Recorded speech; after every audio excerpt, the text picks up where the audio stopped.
Naharulgi Khonjel Thauram Tabiriba Pumnamapu, Taramna Okchiri, Kurumchiri, Ngasigi Thauramda Puduna Lakchiri, Soft Skill, Thauramasida Tamchiri, Nahasingna Maipakpa Career Shemnanaba Hotnabada Soft Skill Gi Thoudang, Haibihiramasida, JCRE Skills Solutions Gi Soft Skill Gi Corporate Trainer Oina Thougubiribi, Kshetrimayum Sandhyarani ga Unatna Wariwatai Saba, Unaduna Wariwatai Sanajaribi, Chaplina Maisnam, Hauzik Lobirasi, Naharulgi Khonjelgi Soft Skill Thauram.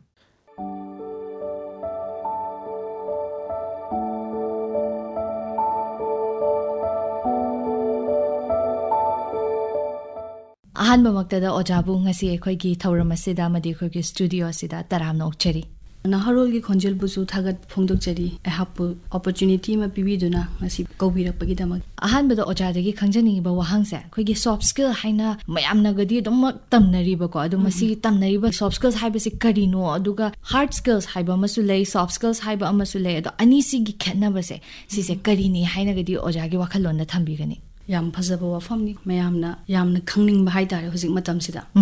soft skills hana hairagadi khoina people skill haina zo haine aduga hard skills hairagana ahoigi technical skills haibadi miyoi singna pamja mai mai gi trade chatnari bako samna haibada programming tamba accountancy tamba graphic designing tamba kairoti moina pamjaba trade to chatnana ba sumaina pairak leba degree sing like MBBS engineering masi mayam sina technical skill dune haijari ba aduga soft skills haisina karino haidi ngasai gi technical skills sina kari matau gi hada isana pamjaba thaba amadi phangdori neba some doctor wagera engineering wagera or teaching line bu chatkera adubu soft skills asina karino haiba ganda masi gi gun jine yauragadi akhoi miyoi baje success ki lambi da tori bane ba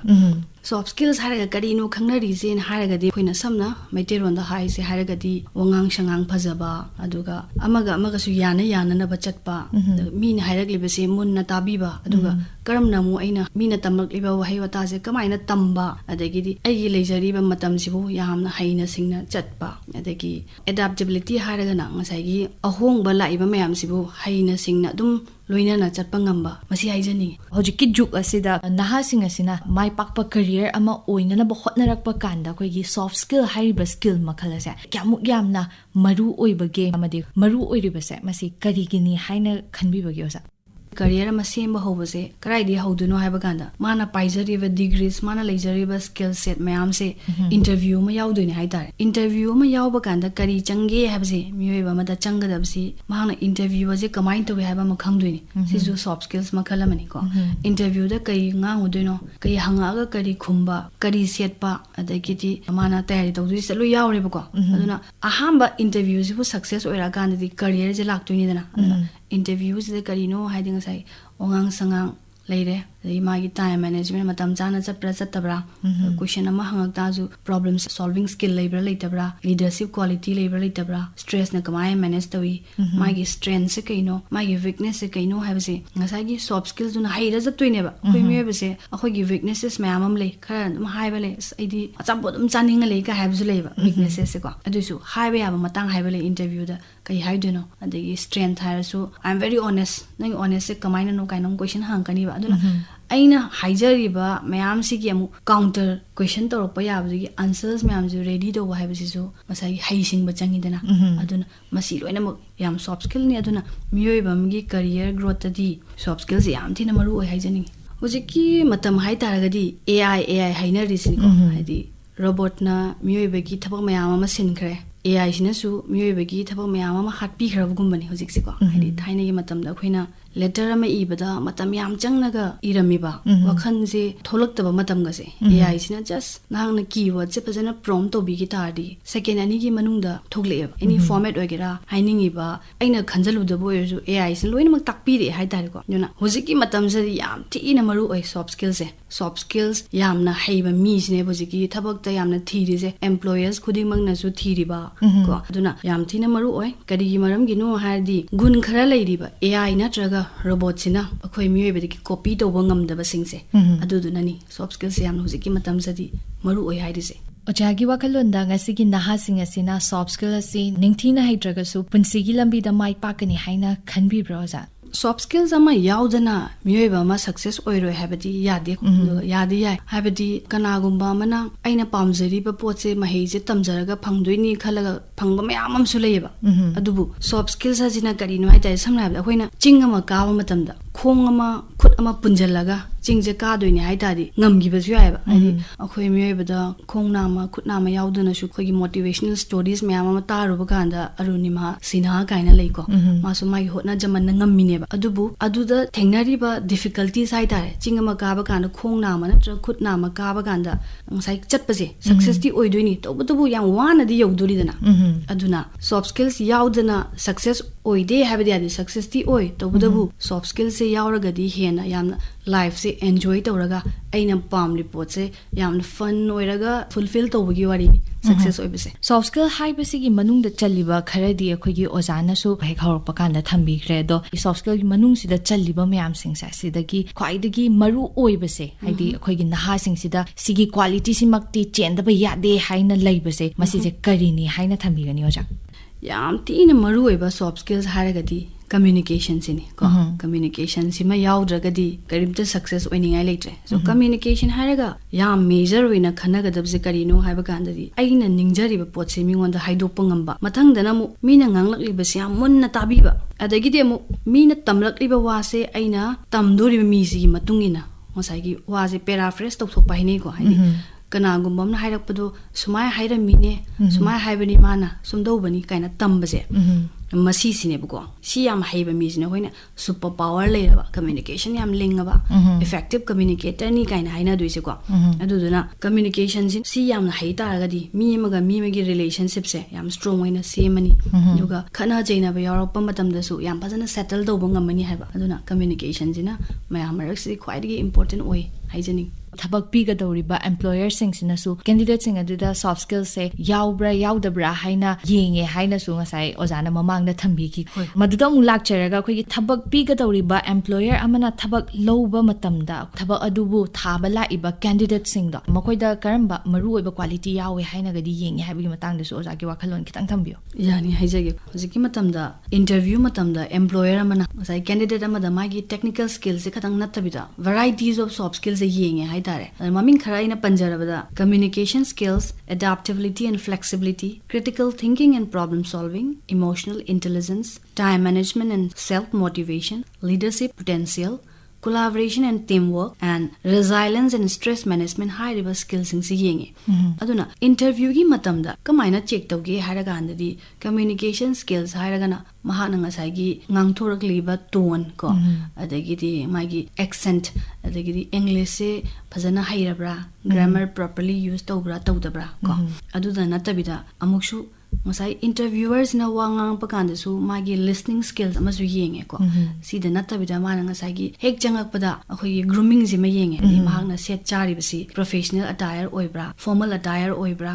adagi di amyoi basna wangang pakanda ngasai gi eye contact adi mit ka chanara wangang bangamba haidi magi confidence level su yengi ne ba adagi mathangda adaptability and flexibility high risna kari no haiba kanda mukhoda akhoi gi question oina hangba yawe ba haidi kari gumba akhoi gi office na manipur gi na Guwahati da shift tawgre na khalasi adu itadi na haksi adum anytime chatpa yagadra adai chaba thakpa gi problem leibra ko mapan chathokpa yadabagi mai pada consent logidra khotkadra kaina ka amuksu check tawthokba ko adagi mu khoina questions gumba khara ju hangdoini haidi ma se kyam yamna problem solving skills se lei leite kaina khoina interview matam se dum hange ba adagi mu emotional intelligence hairisina ma sina mi khana boirasu any customer amagi complain ama lak boirasu kamain handle tawgani haibido mongodagi empathy yaubra yaudabra sauna customers na hairapa matamda kamaine handle dawni haibda check tawthoktoine be interview matamda dum sumai haidina hakai dawni kaina magi readiness to kumbang ambra ngamdabra kaina dagi time management and motivation adi time management hairaga khoi miyoibana khanari je ayu hagolakpadaina tumdri phawse manage tawbani haina khanbasu leiba duna tasena time management je karino khangabra kaina yengba kamaina time management tawgani kaina ko adagi muk leadership potential haibadi team ama leba ganda khara initiative logon bami oiganba ko sumain thuodi na kamain tawbe ai si condition si da karmain tawni kaina ga hangba ganda mongonda leadership skills ya yaubra haina su check tawe ko adagi amu team ama leimina tare team je makhan makhan leidoini na hedi absenteeism gumba leira ganda na ke dogani or na na already yum da chat kena di plan dawre tobudu sumain tawre na kamain tawni kaina hangaga check tok thopi ba adagi amu su yamna down eba nimit su dum yauda yauba nate khoi employee amagi punsi da hai tare ko adu mama tamda nang kamaina stress handle tawni kaina question hangba siumba skills ne khoina interview matamda mayam ne yingnari se hai tare masigumba skills kai se yauragadi henna akhoi career ama semba matamda Maipakpa oigani haine su thaje makatarak pada oja akhoi communication skills ta mulak jaba matamda career ama grow tawrakpa matamda communication skills ina kayamu yamna affect tawrakpa ge haibgi matang da su khajik tang thambiyoja effective communicator am oiba habesidi success am oibagi achobu khulai amane haitare aru thaba mayam am tawbasida effective communicator sinadi dum successful jo oidoini kai maram gino haija tadi effective communicator am oitadi thabak suminari ba co-workers ko adagi di leijari ba clients sing dagi pau bhauna bam leiri ba mayam se saisa khoina opportunities ama pidone samna abdi yamna ton yam phajana haiba ngamba mi wabu yam phajana tabi ba ngamba mi se staff se am thirakani ba ai ma ga wari sina jage ma am to una jage haini ba dum mana phajana tobi bani na ko aduna communication je am clear hoita di kai haini ha kana mi na ngang ba su mun tabi rani khangbi rani aduna aina mu team jang tam doine ba ngasai customer du di suma hairam bani ko ma gi pochi pung mapan nang na ba thenbi ro hai bani kaina leidana sina mu ma na mu team du tam taraga di effective oi doine ba ama gam ga pau bhauna bse ai jamna aphaba staff ni na aina dang khangjaraga ai ngon hairam me pochi ma yam dang haidra di en company ji gi jung asoi bu oi doine dana ko adagi mu good communicator oi ta di conflict resolve to bu su yam maru oi ba mi ani khana ani maki se tabi ba adu ta di mai thang basna sman haiduna si habani nang haiju chummi man haiju tawi tobu team gi oina phana bani smaina tawsi khotsi kaina ka haiba ko aduna communication jina team ama success hoiba career ama growth hoiba di masina khwai dagi maru oi thabak ama tawba matamda akhoi gi mi ama katang na tawba thabak pudi mayam ama pullaga kok chungsin naraga pulap tawmina ba thabak asina hena mai pakpa du oi haina thamjage oja aduna akhoi gi teamwork ki matang sidang lakjaba kanda professional environment ama da teamwork se kyamu yamna maru oi ba ge habdo madugi matang da su khajik tang thambiyoja yani haijage sidi khoi thaine degi su power dum leire ko hedi apun bana pangani hainari se atamu teamwork ta hayo hairagadi mayamna khangna na ba haitaraga team majidi kana na simak puno ha kanda mi masak manada ba mayam ama skill set manada ba mayam ama na pullaga team ma se mai ne example una ha ba kana khoi khutsa manga pali dana ko khutsa manga se masak ambo manadam ne sumai tawdana team mam da leiri ba mi sing ji ju masak manade magi skill set loina tungali aduna team sita ngasagi magi strength haine ko strength haibadi samna habda customer care da lebaduna customer ma kamaina deal tawni jam hai doine ba sales da leba mi sina mu sales kamai tawni kamaina negotiate tawni kamaina pitching tawni habse khangdoine ba adagi mu admin da lebaduna mu admin gi department leiri ba mayam sigi maram da khangdori bani adagi housekeeping gi nam housekeeper gi khangdoini office boy na office boy gi manager na manager gi so different team members in gi skill set different lebani na makoina team moina thabak tawra kana ne ba success hoidoi se atadi manager duna so aidi manager ni haina lei thoki ba taragadi sai leiri ba team members mayam ji gi marak da su unkhatna ba yaudana thabak se leiro oeba aduna team work se amaru oi hai ji kari gi no hai taragadi amaga chungsing na ba se hengalak pa se team work na hele number 1 da ko mathang da di amu issues ama leiba kanda team work oi ta di yam line solve to ba yani haidi team je nung sinaramnya meeting ama tawje ha kan ju mayam chamana lakna ni ba si ngarang akhoina kai ngamhaudre or ngasi na kai plan no kaina haina ba kanda loinba brainstorming to amni amana amaga moi ideas loi puthorna rani amana haira ba kanda amana madudi oithokta ba yada ba gi reason khara ju haira da ni khangani ba ko aduna masina kai dorani problem na ma yam thuna solve to ba ngamani de mathang dana mu productivity hadi nungmagi thabak tawbagi changse sai teamwork amo oitadi yam haidune ba se teamwork oga nungsina dramnina mi tara thabak tawbada manga suti lokthokradi manga duna kamaina nungmagi productivity ngamni ado mi tara duna nangna monday lawro nangna tuesday lawro haina hapta amam gi amam loina plan tokthokna grab ko as a team ama thabak taw taragadi productivity su hengalani adagi di team amo oiramnina amaga je feedback pinagani haba nangje sima pade kitang soli eng shumani kitang tawdi pharakani haitadi magi personally natraga professionally life sisu ngasai team members singina semgat pi hai tare aum basi urak panina ko adu mathang dagi demo responsibility se aina mayam pule raga ithanda da karamta da share taw da tari mina su khangroi ba aina su aina yam henmalle overload oire hada ai manager da phongdok pada ba ai smain taw na si henmalle ma gi thabak sine kitang yam da mal mon da pibi ge ra sir haina taraga di ko amana chummi man hai je ha khangna rakani ba ko aduna ngasai gi responsibility su share taw na rakani khara hai ba mina su atap du dum mating pangna rakani adagi temu khogi trust hai ba mu su leina rani ko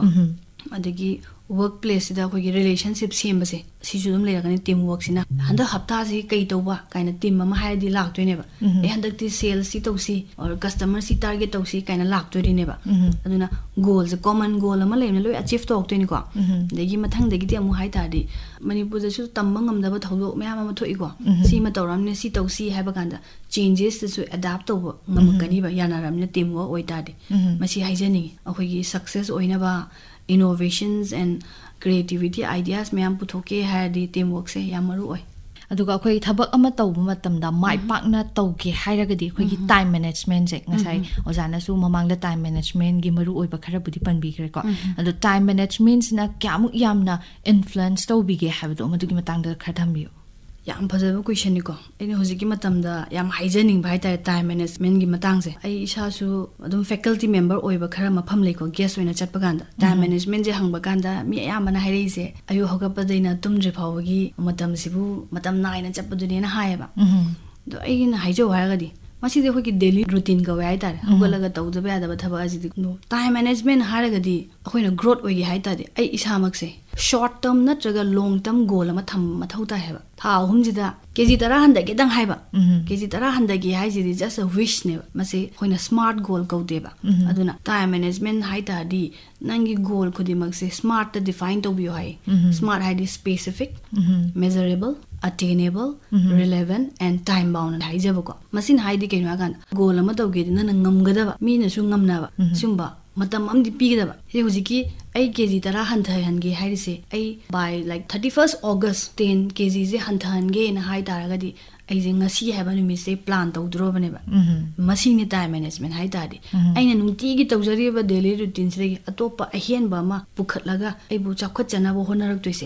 haidi masai weight handana ba damak dai exercise tawda ba yaroi ai chaba chinja kakta ba yaroi aina matam khaidok ta ba yaroi ba exercise ki matam khaidokani chana ba do karam ba chaamna lai ba chatpa sibugi loina mak se khaidora ganda ne ba masi gi ai gi comfort zone se leiram ba se gi aina mai paki na khanta de gi time je pasana manage tawraga ngasai achieve tawno honara ko ne ba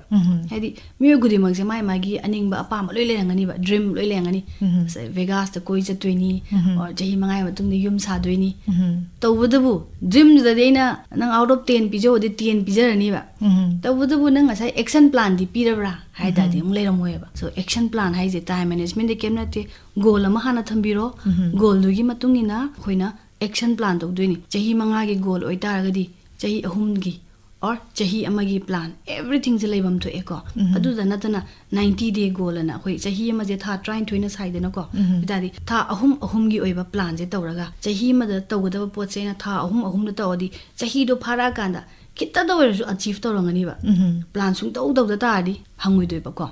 ado makha tarak pa do oja soft skills hairiba skill makhala sa isa da poklak pa dagi dum yaujara abra natraga na masi se akoina tamba darkar tabra haiba sigi matang sida oja gi wakhalon khajik tang thambi oja masi myths amani hai tare ko mayam na khanaba asidi dum pokpa yaujara bani da kaina haine ba adubu soft skills hai jidi tamba yai develop to ba yai aduna bu training centers mayam ma tholei ni soft skills ki lai shu yam na hairaga su phongdok bangam jada ba interview ma crack to bangam da ba su ma mayam je soft skills wat pa dagi ni haijari ba aduna soft skills hai jidi develop to ba yai kadi gi no hai di ma gi competencies ko webo ko competencies level je khangdok ba adi khoina self awareness test kaina lei masina kamai to gi haiba kanda questionnaires khara pirani ko na ki su yeng thok pa yai ba ai je low esteem oiba jala high esteem oiba taira kan yeng ba yai ba question khara je pirak pa question je pa badang da nangon award pa je khang kani ba se samna de example amoina kanda na se dukan ama dagi pot ama leiri ena khalasi pot se amu chatlaga amu handu handuba handuba ga paisa lorok pangamba oigan ma mioi ra kaina hangi ena khalajeba nang thought process am di khanni dana adu dum nang je low steam high steam medium steam je khang kani ba so smai do dana sium bu su khangdu ani hai dare si gi matungina karai da solino or say communication has English tane je kya myam na level kar mad hangi jalo basic la advanced la expert la kaina khai dok pa yai du go ki matam di English tang na tana Hindi ju amaru oi say Kevin Crew oi jage kaina interview skills ke training PBU ga am lai to bu Hindi si am ta khangam da bai tare adu taraga di ai nga sai je gi time management hai do short term goal hai do ai na kai ma Kevin Crew mo oi ni hai di na hak se dum 10 gi matung de na sana semjara do ne ai kai darkar tai ai India da lai do or domestic and international flight pai do ni hai tare nangi readiness se communication ya maru ina English or Hindi si di hai ta basmi ha dam ne ba aduna pai khana haying ne ga Hindi nga si ta o hai di oja sing na takpi badi ai to bu output ti phazaroi dana ko aduna ni nga sa in hai ja gi soft skills di hana khangdok pi ba nang na pam liba career je class 9 10 garak la di khangdok pa yare adui matung ina na hak to wat liba soft skills je develop to je doi ne ba asai gi ai je communication yam hai tre English ngang ba Hindi ngang ba khatang na communication hai ba na te ko ai gi communication ai di kamai na wangang ni adi assertive oi ba aggressive oi ba passive oi ba kaina ga legre ai sin am passive oi ta di ai sin am introvert oi ta di ai je kamai na hai gi ni hai ba dong sa gi training ji yaw kan hek tu ne ba hands on experience leira ba oza mayam am na activities ko loina na sum to ba gi hai rak tu ne yam thingna gre dum ai na isa mang na su smaina training ji yaw matam di kem khangja draga loira kan da message ka tharak ba madam first interview crack to da nai thabak jange kaina ga hai rak pasum yawe aduna hai ba di myoi ba je trainable oi hai tare train to raga loina mak success oi aduna soft skills hai ba di learn to ba yai polak pa di yorok pa natte hai jani hai ta hojik ki digital gi juk amadi khoi gi thabak to ba matam da su hojik ti online da khoi gi social media season naraga kana gum ba kharana adumak taw ba shu yawe adagi khoi gi mapalam gi company da thabak ti tawraga khoi gi work from home hai tare ko yum da gi dum thabak taw jaba online gi through da sumaina taw ba mayam ma su yawi ado masi mayam sina khoi gi soft skills ek karamna honglak pa ge hai ba se masi gi matang de khajik tang thambiyo ja masi da change tawra pa khara pallo hai ga di communication da self management da adagi adaptability emotional intelligence problem solving digital collaboration hairiba mafam khara sidadi yamna change tawri hai tare ko samna hairabada ngasai gi communication do oi taraga ju soft skills ina kaidoge haiba kanda mu kana reise mingon da wangang ba kanda yam short oina yam crisp oina haiba ngamba o se ai se manager oi ren khalaji aina ai staff ama ma sina thaba ama delay oi ba question ji why na hawra season re ngali sauri ne ko ani ji khene yeb ko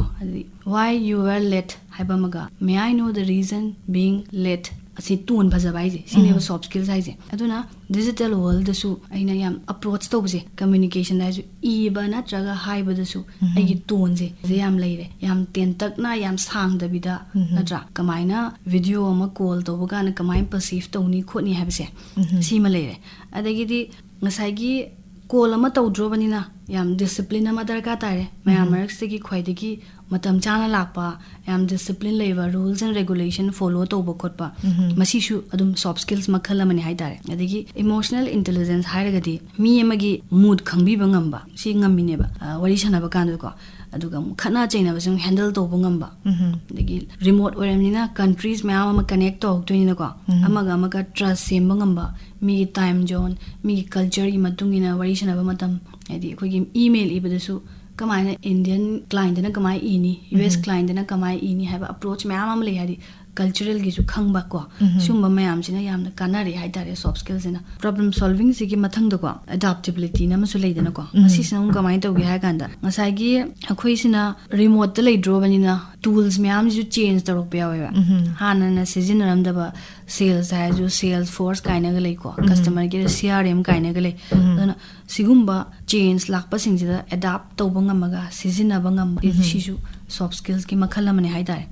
aduduna honglakliba ngasai gi digital world oirakliba ko aduga hojik remote areas thaba yam tawba sida su soft skills ya maru oi sina dum success ta dum mating pangi hai dai ngasi khoi ojaga wari watai sanajabasida wakhal losing oiba yaba kaya amasu ngasi phangjare aduga thauramasibu tabiriba kaya amanasu soinmaki phangbiramgani hainasu thajai oja de wahang kaya amasu hangjaningi adubo akhoi thauramasidi akaknaba matam oibanina loshilakpagi tanja du yoshilakle oja do loshilakpada ojana ngasi gi leiriba naharo singasida pauta amatang pibiramu yani naharol amasung miyam da haitare ko ayhak na haijaning bese ngasa ina chu am toina panjagi ba competencies haise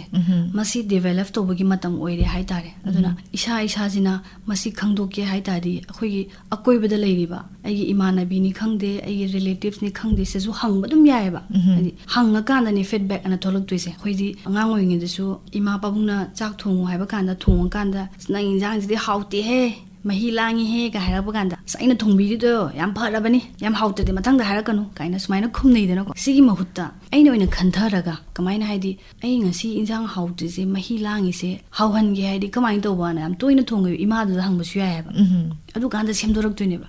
ko atadi aina leiriba comfort zone se sta leiring gai dei kedong da su chawkhat loi hai tare success oi bagi rate yam nim ne chawkhat taraga su yam nim ne haijari ba mayam ga manana pace manana chatki hujiki matam da haraga di aingon award pa ai gi weakness hai tare strength khara di dum leini ko ai se lai shu yam na hai english yam hai hindi hai taraga su masai sa mai competency level hai bam lei 1 la 2 ra 3 ra hai ba ma adu gi matungina ai gi pandam mam lei dune ai je kenom oining hai tare masi gi damak te english se expert darkar oi hai ta di ai so level area sida ai je hotna ga damne ba aduna matam mangan biganu aina haijaningi se ko mayam da yam drabada pungkhai matang oi taraga su nahakna tawning ba hotna ningi ba poto pungkhai du da tamna na hotna wai tare aphaw mayam business owners mayam ama adagi footballer ko cricketer leiriba sports person singjiba moi mogi coach loina leiba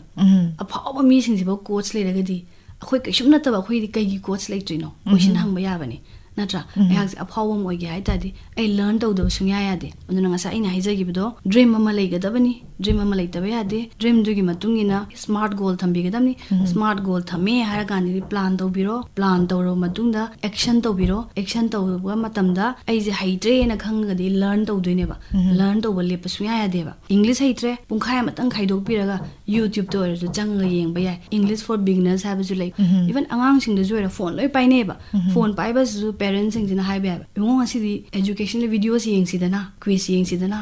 tadi angang du nong gi dum amamum tambi ba kan hairakani only half an hour khadang sumain to dana angang si takpi hode ai ju hayorani angang ju hairani aina haijaningi se ko mayam da matam manghan biganu matam manghan bagi mahutta ishada leiriba awat pase mingondagi mina criticize to matam accept toraga positively loraga khangdok piba nang wang sangang du phajadi haidi kamain toraga phajaji gi habje tamma ya haijariba nang yam saugalle harasu aina haijari sinamu saugan basi ju phathaba ya haijariba nang se ta basi yam haiti hairje active listener oide haitadi masi ju oirak pa ya haijaningi ba karina apan ba piri no haije khangdoga or karai de no igi weak area se na khangdok pase am mathau tai hairiba awat pa singse khangdok piraga matam chana develop tongna ba training tawthuk pingna ju tawthuk pa myam ma yare masi haijaningi yam nuaije oja ngasi oja ga smaina thengnaraga losing oiba yaba kaya amasu oja gi mafam dagi thambiramba se adugi matik nuaije ngasi ojana oja gi chillaba matam khara kaithok piduna akoi gi studio sida lengshin biraga thauramasi bu mapung fan bibagi damakta Akashvani Imphal naharol gi khonjel gi maike degi hanna thagat pa phongdok cheri oja